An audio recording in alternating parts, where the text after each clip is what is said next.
Doctor বলতেছেন ফেসবুকে বিভিন্ন পোস্টের মাধ্যমে টাকা চান। যারা সামনে নির্বাচনে প্রার্থী আছে ওনাদের কাছে হাত বাড়ান, যেখানে পারেন ওখানে হাত বাড়ান, যে কোনোভাবে চিকিৎসার টাকাটা ম্যানেজ করেন।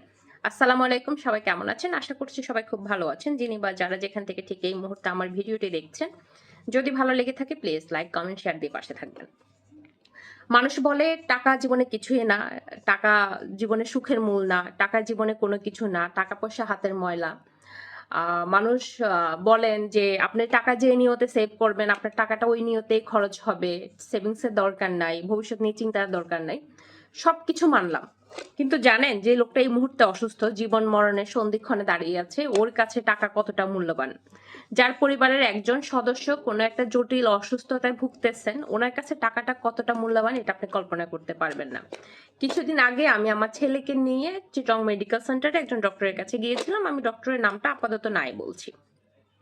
ওনার কাছে আমার সঙ্গে সঙ্গে আরেকজন পেশেন্ট ওনার চেম্বারে ঢুকেছিলেন। রিসেন্টলি আপনারা মোটামুটি যারা আমার কন্টেন্ট দেখেন রেগুলার জানেন, আমার ছেলেকে রিসেন্টলি আমি সার্জারি করে এনেছি।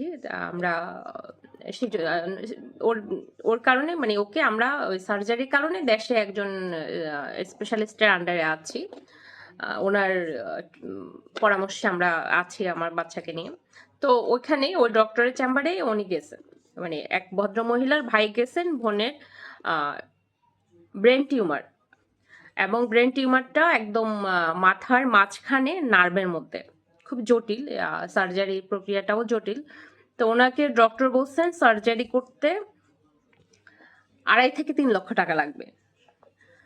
উনি আমার সাথে দেখা মানে আমি যেদিন চেম্বারে গেলাম ওই দিন যাওয়ার আগে আরো 4 থেকে 5 বার ওই ডক্টরের চেম্বারে গিয়েছিলেন, শুধু ওনাদের টাকাটা ম্যানেজ হয়নি সেটা বলার জন্য। যেদিন উনি আমার সাথে গিয়েছিলেন, মানে আমি যখন চেম্বারে ঢুকলাম ওই সময় আমার আমার আগে আগে উনি গেছেন, মানে উনি আমার আমার আগে দিয়ে উনি কথা বললেন, তারপর আমরা ডক্টরের সাথে কথা বললাম। আমিও ওই মুহূর্তে চেম্বারে উপস্থিত ছিলাম।